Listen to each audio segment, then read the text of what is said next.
அனைத்து நண்பர்களுக்கும் வணக்கம். உங்கள் ஆஸ்ட்ரோ பழனிசுவாமிகள் பேசுகிறேன். இந்த காணொளியில கடகம் ராசிக்கு 2025 எப்படி இருக்கும், எதெல்லாம் செய்யலாம், எதை செய்யாம இருக்கிறது நல்லது, எப்படிப்பட்ட பலன்களை கிடைக்கும் என்பதை பற்றி பொது பலனாக பார்க்கலாம். இந்த பூசம் நட்சத்திரத்தில் பிறந்தவங்களுக்கு பார்த்தீங்கன்னாக்க கடந்த ஆண்டு 2023 கடுமையான காலகட்டம். இழப்புக்கள், வாழ்க்கை துணைவரை பிரிந்திருக்கக்கூடிய சூழ்நிலை, அல்லது சில பேருக்குலாம் டிவோர்ஸ் ஆயிருக்கும். சில பேருக்கு மறுமணம் ஆகிறதுல கூட தடைகளும் தாமதங்களும் இருந்துட்டு இருக்கும். சில பேருக்கு மனக்கசப்போட குடும்ப வாழ்க்கையில வாழ்ந்து கொண்டிருக்கக்கூடிய சூழ்நிலை. அதே போலதான் ஆயில்ய நட்சத்திரத்துக்கும் புனர்பூசம் நட்சத்திரத்தில் பிறந்தவங்களுக்கும் இந்த வருஷம் 2024 உங்ககிட்ட நல்லா பழகிட்டு இருந்தவங்க, நல்லா பேசிட்டு இருந்தவங்க கூட விட்டு விலகி இருப்பாங்க, அல்லது உறவுகள் பிரிந்திருக்கும், கருத்து வேறுபாடுகள் இருந்துகிட்டு இருக்கும். மொத்தத்துல எதிர்பார்த்த விஷயங்களில் ஏமாற்றங்களை நிறையவே சந்திச்சிருப்பீங்க. வேலை விஷயமா சொல்லணும்னாக்க இந்த 2-3 வருஷமாவே இடமாற்றம், சக பணியாளர்களால பிரச்சனை, அலைச்சல்கள், இடமாற்றத்தால பண நஷ்டம், இந்த மாதிரி நிறைய விஷயங்கள். இதெல்லாம் ஏன் நடந்தது? அஷ்டமத்து சனி கொடுக்கக்கூடிய கஷ்டங்கள், அதற்கு முன்னாடி கண்டக சனி. இப்படி பாத்தீங்கன்னாக்க ஏறத்தாழ ஒரு 5 ஆண்டுகளாக இந்த கடகம் ராசியில பிறந்தவங்களுக்கு எல்லாம் கடுமையான பாதிப்புகள் தான்.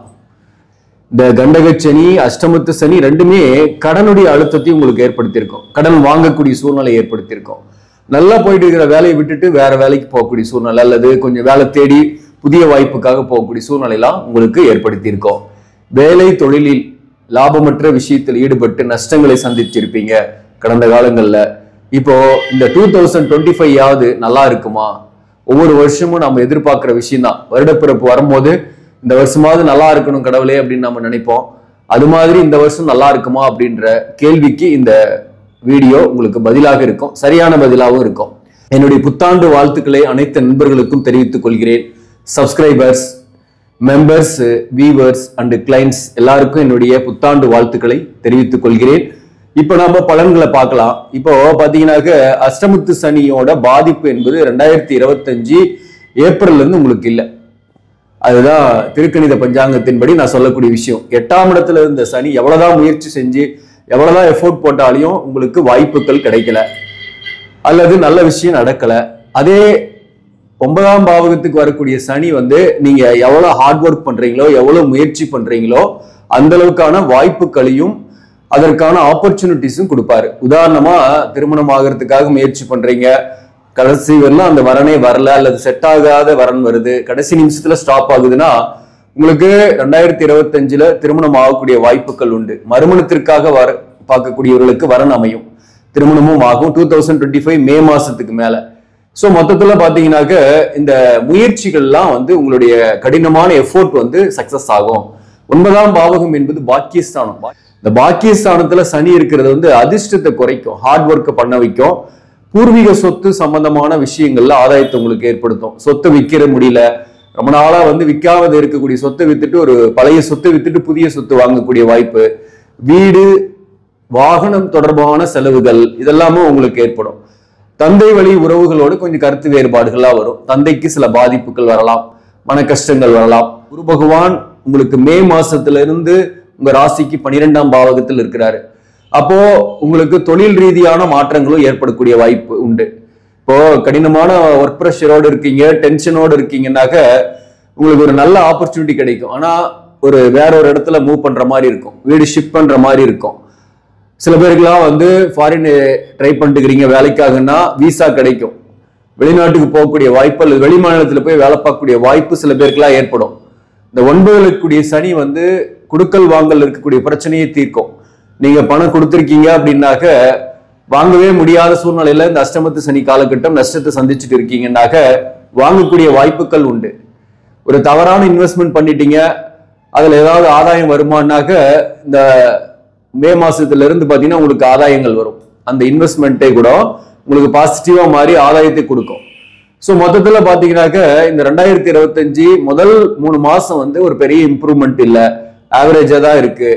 எதையும் பெருசா தேட முடியல, தேடினாலையும் கிடைக்கல அப்படின்ற சூழ்நிலையில தான் இருக்கும். உங்களுக்கு மேக்சிமம் வரப்போற சித்திரை மாசத்துல இருந்து பாசிட்டிவான விஷயங்கள்லாம் நடக்க ஆரம்பிக்கும். உடல்நல தொந்தரவுகள்லாம் கடந்த காலத்துல அதிகமாகவே பட்டிருப்பீங்க. இந்த உடல்நல தொந்தரவு இல்லாம இருப்பீங்க. அதே போல இந்த காலகட்டத்தில் பொறுத்தவரையிலும் இந்த ராகு பகவான் கேது பகவான் பெயர்ச்சியும் உங்களுக்கு வந்து மே 18ஆம் தேதி ஏற்படுது. அந்த வகையில உங்க ராசிக்கு 2ஆம் இடத்துல கேது 8ல ராகு. இதை வச்சுதான் சொன்ன நம்ம மீண்டும் வளரும் வாழ்க்கை, மீண்டும் உறவுகள் பிரிந்து போனவங்க உங்களை தேடி வருவாங்க. அதாவது நல்லா பழகிட்டு இருந்த ஒரு ரிலேஷன்ஷிப்ல இருந்த நண்பர்களாகட்டும் அல்லது ஒரு காதலோ அல்லது காதலி ஆகட்டும், அவங்க பிரிஞ்சு போயிருக்காங்கன்னா உங்களை பத்தி நினைப்பாங்க, அவங்க மீண்டும் தேடி வரலாம். அல்லது சில பேருக்குலாம் வந்து புதிய உறவுகள் ஏற்படும். எப்படி இந்த 2-8ல ராகு கேது இருந்துச்சுனாக்க வேற அஃபையர்லாம் கூட வரும், புதிய காதல் வரலாம், புதிய நண்பர்கள் வரலாம், அல்லது திருமணமாகி ஒரு வாழ்க்கை துணைவராக வரலாம், எதிர்கால வாழ்க்கை துணைவரை சந்திக்கலாம். இப்படி பல்வேறு நன்மைகளும் உண்டு 2-8ல ராகு கேது இருந்தா. அதே போல பண விஷயத்துல நஷ்டங்கள் தவிர்த்து ஏதோ ஒரு வகையில லாபங்கள் வரும், கையில பணம் பொருளும். சரி, என்னதான் நெகட்டிவ் அப்படின்னாக்க கேது 2ஆம் இடத்துல இருக்கும்போது நீங்க ஏதாவது ஒரு வார்த்தைகளை பேசுனீங்க, எங்கேயாவது வந்து வாக்குவாதங்கள் செய்யக்கூடிய சூழ்நிலை எல்லாம் ஏற்படும். அந்த வாக்குவாதங்கள்லாம் தவிர்த்தணும். தப்பி தவறி கூட ஏதோ ஒரு தவறான வார்த்தை பேசிட்டு வருத்தப்படக்கூடிய சூழ்நிலை வரும். வாக்கு கொடுக்கறதும் தவிர்க்கணும். அதே மாதிரி நான் இதை உங்களுக்கு செஞ்சு தரேன், சூரிட்டி போடுறேன், ஜாமீன் கையெழுத்து உங்களுக்கு போட்டு தரேன், சொத்து விற்கிறதுக்கு நான் பொறுப்புப்பா, இந்த கடனுக்கு நான் பொறுப்புன்னு சொன்னீங்கன்னா நீங்க தான் மாட்டிக்குவீங்க. அதே போல 2ஆம் இடத்துல இருக்கக்கூடிய கேதுவால கணவன் மனைவி பிரியாம ஒற்றுமையா இருக்கிறீங்கன்னா கொஞ்சம் விட்டு கொடுத்து தான் போகணும். கருத்து வேறுபாடுகள்ல கொஞ்சம் வாக்குவாதங்கள் வரக்கூடிய சூழ்நிலையும் இருக்கும். அப்போ வந்து நீங்க என்ன பண்ணணும்னா கொஞ்சம் விட்டு கொடுத்து போகக்கூடிய சூழ்நிலை இந்த காலகட்டத்தில் உண்டு. 8ஆம் இடத்தில் இருக்கக்கூடிய ராகுவை பொறுத்தவரையிலும் பணவரவை கொடுப்பார். திடீரென்று லம்சம் அமௌண்ட் கூட கைக்கு வரும். ஒரு கமிஷன் பேசிஸ்ல வேலை பார்க்குறீங்கன்னா திடீர்னு பணம் வரும், திடீர்னு கொஞ்சம் கஷ்டம் வரும், நிறைய செலவும் வரும். 2ஆம் இடத்துல கேது இருக்கிறதுனால உங்களுக்கு கையில பணம் தங்காத மாதிரி எக்ஸ்பென்சஸும் அதிகமாகவே தான் இருக்கும். ஏன்னா குரு வந்து பாத்தீங்கன்னா 12ல இருக்கிறாரு. அப்போ வந்து சுப விரயங்கள் உங்களுக்கு மே மாசத்துல இருந்து நிறையவே பண்ணுவீங்க. அப்ப நீங்க என்ன பண்ணணும்னாக்க வீடு, வாகனம், சொத்து இந்த மாதிரியான வகையில இன்வெஸ்ட்மெண்ட் பண்ணலாம். அப்படி பண்ணும்போது சுப விரயம் ஆயிடும், அசுப விரயத்துக்கு இடம் இல்லாம போயிடும். அல்லது யார்கிட்டயாவது நீங்க நம்பி பணத்தை கொடுத்து ஏமாறாம இருப்பீங்க, அல்லது கூட்டு தொழில் போய் ஏமாறாம இருப்பீங்க. இப்படி பல்வேறு விஷயங்கள் வந்து நீங்க சுப விரயம் பண்ணும்போது ஏற்படும். சுபகாரிய நிகழ்ச்சிகளும் ஏற்படும். புதிய வரவு ஒன்று இல்லத்தில் ஏற்படும். அதெல்லாம் வந்து பாசிட்டிவான விஷயம் தான். இப்போ பாத்தீங்கன்னாக்க குரு 12ல இருக்கிறதுனால மற்றவங்களுக்கு உதவக்கூடிய எண்ணங்கள், தான தர்மம் செய்யறது, கோவில் குளங்களுக்கு போயிட்டு வர்றது, இதெல்லாமும் உங்களுக்கு பாசிட்டிவான விஷயம் அடுத்த வருஷம் இருக்கு. மேலும் இந்த சனி பகவானை பொறுத்தவரையில் 6ஆம் இடத்தை பார்க்குது, குருவும் 6ஆம் இடத்தை பார்க்குது. அப்போ சுப கடன் படக்கூடிய வாய்ப்பும் இந்த காலகட்டத்தில் உண்டு. ஏற்கனவே கடன் இருக்கு, ஆனா அந்த கடனை பேலன்ஸ் பண்ணிட்டு இருப்பீங்க. இந்த 2025 பொறுத்தவரையிலும் முழுசா கடன் எல்லாம் தீர்ந்து போயிடும், எதுவுமே கவலைப்படாதீங்கன்னு சொல்ல முடியாது. உங்க ஜாதகமும் அதுல இருக்கு. உங்க ஜாதகத்தோட பலன்களும் முக்காவாசி அது நம்ம ஒரு சொல்றது வந்து ஒரு பொது பலன், ஒரு கால்வாசி தான் வச்சீங்களா. அப்போ வந்து பாத்தீங்கன்னாக்க சுப கடன் வாங்கக்கூடிய வாய்ப்பு உண்டு. 6ஆம் இடத்துக்கு குரு பார்வை, மேலும் வந்து சனி பார்வையும் இருக்கிறதுனால சுப கடன்கள் ஏற்படும். அது வந்து உங்களுக்கு சுபகாரிய நிகழ்ச்சிகளுக்காக ஏற்படக்கூடியதாகவே இருக்கும். அதனால பாதிக்கப்பட மாட்டீங்க. இந்த வழக்குகள் இருக்கீங்கன்னு வச்சுங்களேன், டிவோர்ஸ் கேஸ், இந்த மாதிரி வழக்குகள் இருக்கிறவங்களுக்கு எல்லாம் வந்து பாத்தீங்கன்னா ஒரு தெளிவான முடிவுகள் 2025ல கிடைக்கும். அதே போல படிக்கக்கூடிய மாணவர்களை பொறுத்தவரை எப்படி படிப்பாங்கன்னா, ஆரம்ப கல்வி படிக்கக்கூடிய மாணவர்களுக்கு கொஞ்சம் ஆவரேஜா படிக்கிற மாதிரி இருக்கும். கொஞ்சம் அவங்கள மோட்டிவேட் பண்ணணும், அல்லது அவங்க ஹெல்த் எல்லாம் கொஞ்சம் கவனம் செலுத்திக்கணும். பெருசா ஹெல்த் இஷ்யூஸ் எல்லாம் வராது, அஷ்டமத்து சனி கிடையாது. இருந்தாலும் கொஞ்சம் மந்தத்தன்மை ஏற்படக்கூடிய வாய்ப்பு உண்டு 2ஆம் இடத்துல இருக்கக்கூடிய கேதுவால. உயர்கல்வி படிக்கக்கூடிய மாணவர்களை பொறுத்தவரையிலும் நல்லாவே படிப்பாங்க, புதிய வாய்ப்பு கிடைக்கும். 12th படிக்கக்கூடிய மாணவர்களுக்கு நீட் போன்ற எக்ஸாம் கிளியர் பண்றதுக்கும் மருத்துவம் போகிறதுக்கு உங்க ஜாதகத்துல பிராப்தம் இருக்குன்னா, அதாவது நீங்க விரும்பிய கோர்ஸ் சேருவீங்க. இந்த 12ஆம் பாவகத்துல குரு இருக்கிறதுனால உங்களுக்கு பேமெண்ட் சீட்டு போறதுக்கான சான்சஸுமே நிறைய இருக்கு. மற்றபடி நீங்க எதிர்பார்க்கிற கோர்ஸ் கிடைக்கும். ஒரு ஊர் விட்டு வேற ஊர்ல போய் படிக்கக்கூடிய சான்சஸ் நிறையவே இருக்கு. அதே போல பெண்களாக இருக்கீங்க அப்படின்னாக்க கடந்த காலத்துல இருந்து வந்த மன உளைச்சல்கள்லாம் நீங்கும். குறிப்பா வந்து வாழ்க்கை துணைவர் பற்றிய மன உளைச்சல்கள், பிரிந்து போனவங்களை பற்றிய கவலைகள், இதெல்லாம் நீங்க வந்து மறக்க போறீங்க. அப்படின்னா என்ன அர்த்தம்?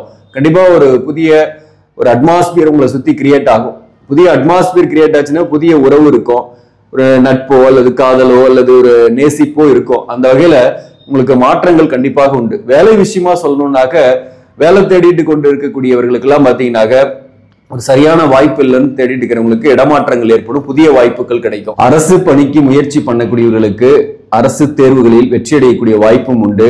உங்க ஜாதகத்துல அரசு பணிக்கு போறதுக்கான பிராப்தங்கள் இருக்கும் பட்சத்துல, அதாவது கடந்த 5 ஆண்டு காலமாக இருந்து வந்த ஒரு இந்த தேக்க நிலை மாறும்.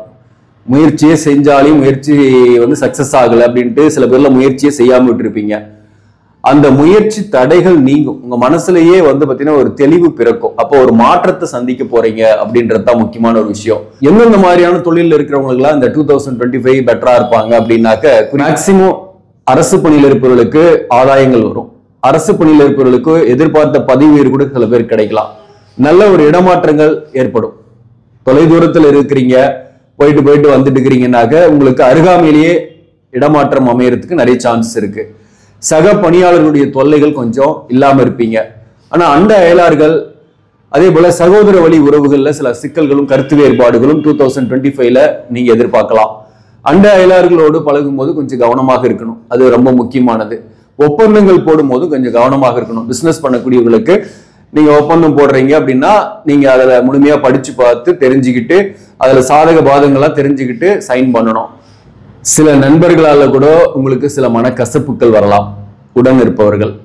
மற்றபடி பாத்தீங்கன்னாக்க 2025ல மருத்துவம், என்ஜினியரிங் மற்றும் கம்ப்யூட்டர், ஐடி சார்ந்த துறையில் இருப்பவருங்க, அரசு பணியில் இருப்பவருங்க, மேலும் இந்த ராணுவம், போலீஸ் இந்த துறையில் இருப்பவர்களுக்கு முன்னேற்றங்கள் உண்டு, ஊதிய உயர்வு உண்டு, பதவி உயர்வு கிடைக்கக்கூடிய வாய்ப்பும் உண்டு. வாக்கால் பிழைக்கக்கூடிய தொழில், ஆசிரியர் பணி, கடை நடத்துறவங்க, சிறு கடை நடத்தக்கூடியவர்கள், இவர்களுக்கெல்லாம் இந்த 2025 வருமானத்தை கூட்டியே கொடுக்கும். பெட்டராகவே இருப்பீங்க, கவலைப்பட தேவையில்லை. இந்த வருஷத்தை பொறுத்தவரை 2025ல ஒரே ஒரு விஷயத்தை ஞாபகம் வச்சீங்க. அதாவது எவ்வளவுக்கு எவ்வளவு நாம எஃபோர்ட் போடுறோமோ அந்த எஃபோர்ட்டுக்கு தகுந்த பலன் கிடைக்கும். நீங்க எஃபோர்ட்டே போடல அப்படின்னாக்க எந்த பலனுமே நடக்காது. அதுதான் முக்கியம்னா அதிர்ஷ்டம் கை கொடுக்காது. அதுதான் நான் முக்கியமா சொல்ல வரேன். 9ஆம் பாவம்ன்றது திரிகோண ஸ்தானத்துல சனி இருக்கும் போது அதிர்ஷ்டம் பெருசா கை கொடுக்காது. மேலும் வார்த்தைகள்ல கவனம் செலுத்திக்கணும். ஹார்ட் ஒர்க் பண்ணக்கூடிய சூழ்நிலை இருக்கு. சக பணியாளர்கிட்ட ரொம்பவும் இன்ட்ராக்ட் பண்ணக்கூடாது. ஆனா இந்த வருஷம் 2025ல பெரிய பிரச்சனை எல்லாம் கிடையாது. உங்களுக்கு 2025 மே மாசத்துல இருந்து நிறைய பாசிட்டிவான விஷயங்கள் நடக்க ஆரம்பிச்சிடும். கவலைப்பட தேவையில்லை. மாற்றங்களை நீங்க கண்கூடா பார்க்கலாம். இந்த 2025 பொறுத்தவரையிலும் நீங்க வழிபட வேண்டிய தெய்வம் எதுன்னா, சாட்சாத் திருச்செந்தூர் முருகப்பெருமானை வழிபாடு செய்யுங்க. முடிஞ்சா திருச்செந்தூர் போயிட்டு கூட வாங்க, முருகனை வழிபாடு செஞ்சுட்டு வாங்க. அதே போல வீட்லயே பாத்தீங்கன்னாக்க சஷ்டி திதி வந்துச்சுனாக்க நீங்க விரதம் இருந்து முருகனை வழிபாடு செய்யறது உங்களுக்கு தடைகள் நீங்கும். நீங்க செய்யக்கூடிய முயற்சிகள்லாம் சக்சஸும் ஆகும். நண்பர்களே, இந்த பதிவு உங்களுக்கு பிடிச்சிருந்தாக லைக் பண்ணுங்க. இதை மற்றவர்களுக்கும் ஷேர் பண்ணுங்க. இன்னும் நம்ம சேனலை சப்ஸ்கிரைப் பண்ணாம பாக்குறவங்க சப்ஸ்கிரைப் பண்ணி கண்டினியூ பண்ணுங்க. இதன் மூலம் உங்களுக்கு ஒரு சரியான ஜோதிட தகவல்களும் ஆன்மீக தகவல்களும் கிடைக்கும். நன்றி, வணக்கம்.